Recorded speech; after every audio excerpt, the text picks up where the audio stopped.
ठरलं तर मागचा आजचा एपिसोड जरा उशिरा बघितला प्रेक्षकांनो. आधी वाटलं की संडे असल्यामुळे आज एपिसोड नाही येणार, पण आला प्रेक्षकांनो. जसा बघितला तसा पटकन रिव्ह्यू टाकला. आज सायलीला भेटायला ईश्वरी येणार आहे आणि ईश्वरी येण्याआधी सायली विचार करत असते, आज जर मला वडाची पूजा करता आली असती किती बरं झालं असतं.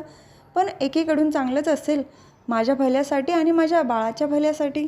तर दरवाजाजवळ ईश्वरी येते आणि ती आवाज देते, आत येऊ का ताई. तेव्हा सायली खूप खुश होते आणि तिला आतमध्ये बोलवते. अगं ईश्वरी, आज कशी आठवण आली. तेव्हा ईश्वरी म्हणते, अगं ताई, आज मी तुझ्यासाठी वाण घेऊन आली आहे. कारण प्रत्येक मुलीला माहेर राहून वाण येतोच ना. आणि मी तुझी सख्खी बहीण जरी नसली पण मानलेली बहीण तर आहेच ना. आणि असंही तुला हक्काचं तुझं माहेर नाही आहे. मधुभाऊ तर आहेच, ते भरपूर जीव लावतात तुला. आणि तुझ्या सासरची माणसं तर किसी की नजर ना लगे असे आहेत. पण माहेर शेवटी माहेरच असतं ना गं. सायली मनातच विचार करते, माझे आई बाबा माझ्या समोर आहेत ईश्वरी, पण मी त्यांना सांगू शकत नाही. किती दुर्दैव आहे माझं. तेव्हा ईश्वरी पण सांगत असते, पण सायली ताई, मला खूप मनापासून वाटतंय तुझे आई बाबा नक्की तुला भेटणार. सायली म्हणते, तुझ्या तोंडात साखर पडो. आणि तिचं तोंड गोड करण्यासाठी घरात मिठाई असते, तिला खाऊ घालते. आणि सायली पण ईश्वरीला वाण देते, माझ्याकडून वटपौर्णिमेच्या तुला खूप खूप शुभेच्छा. आणि तुम्ही खूप मोठ्या लढाईची तयारी करताय आणि तुझे अर्णव सर त्यांच्या आईच्या नावाची पताका नक्की फडकवतील. माझ्याकडनं तुम्हा दोघांना खूप खूप शुभेच्छा. व ईश्वरी म्हणते, ताई, तुझ्या आयुष्यामध्ये खूप मोठं वादळ चालू आहे, तरी पण आमचा विचार करतेस. ती पण सांगत असते, अगं हो, रीतीभाती विसरून कसं चालणार ना. तेव्हा ईश्वरी म्हणते, हो ताई, लग्न झाल्यानंतर मी एक गोष्ट तर शिकली आहे, कुठलंही संकट आलं ना घाबरायचं नाही, डर के आगे जीत आहे ना.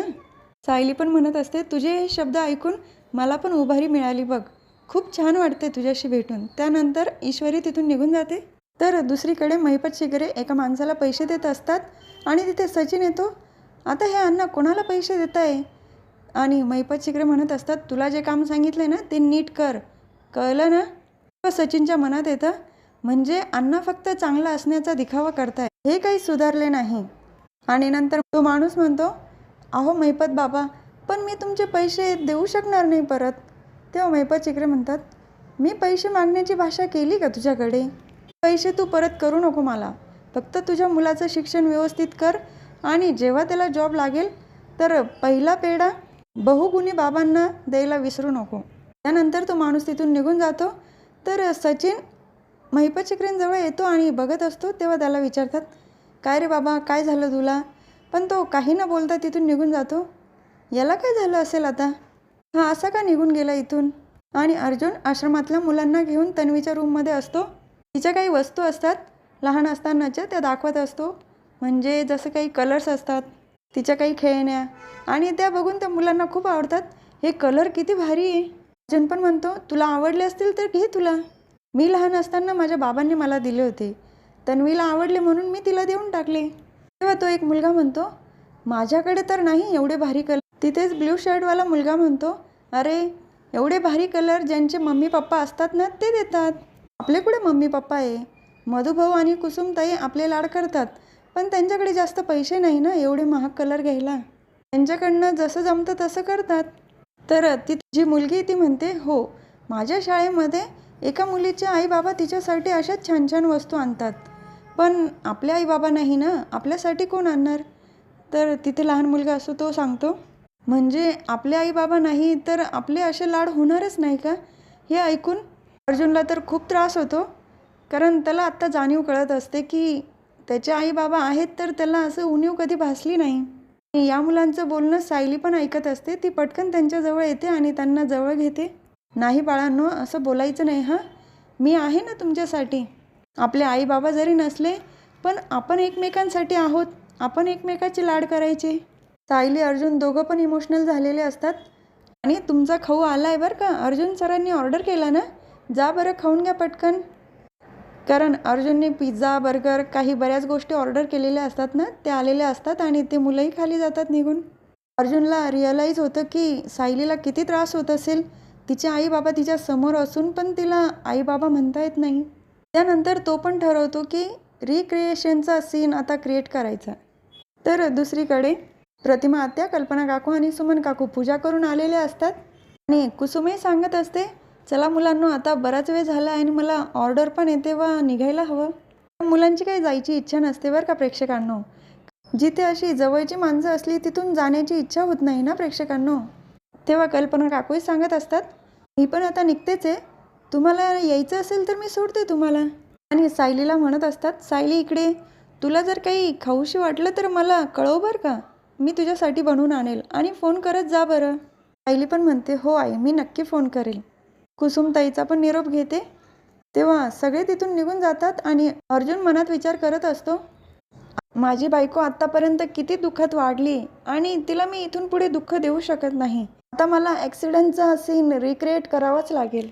आणि हात जोडूनच देवाला प्रार्थना करत असतो, देवा मी एवढी मोठी रिस्क घेतोय, पण जसं सावित्रीने सत्यवानाचे प्राण वाचवले त्याच पद्धतीने मी सायलीला कुठलाही त्रास होऊ देणार नाही.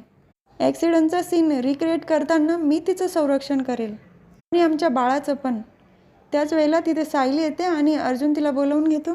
सायली, मला असं वाटतं की आपण ॲक्सिडेंटचा सीन रिक्रिएट केला पाहिजे. हे ऐकून सायली तर खूप खुश होते. अहो तुम्ही खरंच म्हणताय, थँक्यू सो मच. पण तुम्ही खरंच म्हणताय ना, नंतर बदलणार तर नाही? तेव्हा अर्जुन म्हणतो, नाही बायको, मी खूप विचार केला आणि त्यानंतर मी हा निर्णय घेतला आहे.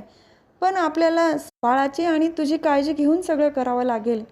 पण या सगळ्यासाठी रविराज काका आणि प्रतिमा आत्यांना कसं समजायचं? सायली पण म्हणते, हो ना, तोही प्रश्नच आहे. रविराज काका आणि प्रतिमा आत्यांना सांगायचं तरी काय? आणि ते तयार होतील का? दोघांनाही प्रश्न पडलेला असतो.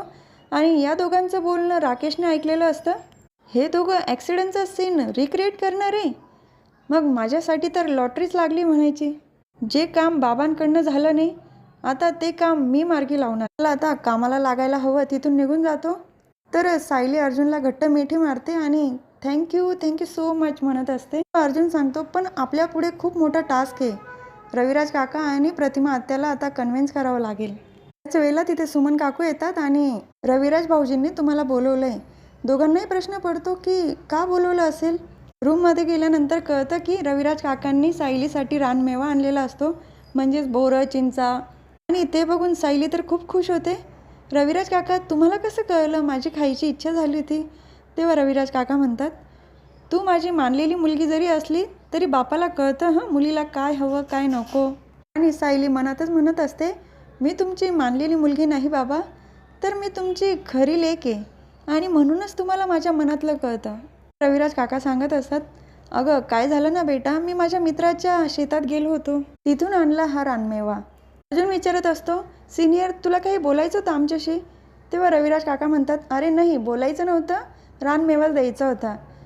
अर्जुन सांगतो, पण सायलीला बोलायचं तुझ्याशी. तेव्हा सायली रविराज काकांजवळ बसते. बोल ना सायली, काय बोलायचं आहे? तर दुसरीकडे अश्विन आणि कल्पना काकू बसलेले असतात. तेव्हा अश्विन म्हणतो, बाबांची आज मीटिंग होती, तू कशाला सांगितलं प्रियाबद्दल? तेव्हा कल्पना काकू सांगतात, अरे मी काल रात्रीच बोलली, मी तरी कोणाकडे सांगणार ना. त्याच वेळेला दरवाजाजवळ एक लेटर येतं. विमल घ्यायला जाते आणि अस्मितासाठी आलेलं असतं, ती कल्पना काकूंजवळ देते. आणि त्याच वेळेला अस्मिताला मेसेज आलेला असतो. ते बघून तर ती घाबरते. बहुतेक ऑफर लेटर असेल तिच्यासाठी. तेच असणार ना प्रेक्षकांनो, दुसरं काय असणार अस्मितासाठी. पण त्याआधी ती मोबाईलवर ॲड बघत असते पाळणाघराची. आता तिला जॉबसाठी बाहेर पडावं लागेल आणि त्या बाळाला पाळणाघरात ठेवायचा असा विचार करते. पण हे चांगलं आहे का प्रेक्षकांनो? घरात इतकी माणसं असताना असा विचार ती कसं करू शकते? तिने घरात सर्वांना सांगितल्यानंतर सगळे समजून घेतीलच ना तिला. तर कल्पना काकू म्हणतात, अस्मिताचं लेटर आहे ना, थांब मी उघडून बघतेच, काय चाललंय तिचं काही कळतच नाही आणि हल्ली ती काही गोष्टी सांगत पण नाही ना. उघडून बघतात. त्यांनी बघितलं असेल कदाचित, तिचं ऑफर लेटरच असेल. ते आपल्याला दाखवलं नाही, आता उद्याच्या भागात कळेल. तर पुढील भागात बघायला मिळतं की सायलीने प्रतिमा आत्यांना सगळं विचारलेलं असतं. ॲक्सिडेंटच्या दिवशी काय घडलं होतं तुम्हाला माहिती का? आणि त्यांचं बोलणं सगळं रेकॉर्ड करून घेते ती. तर दुसरीकडे राकेशने फोन करून नागराज काकांना पण सगळं रिक्रिएशनचं सांगितलेलं असतं. तेव्हा नागराज काका म्हणतात, घरात जर सगळ्यांना कळलं ना सायलीच तन्वी आहे, तर सगळी प्रॉपर्टी तिच्या नावावर करतील रे.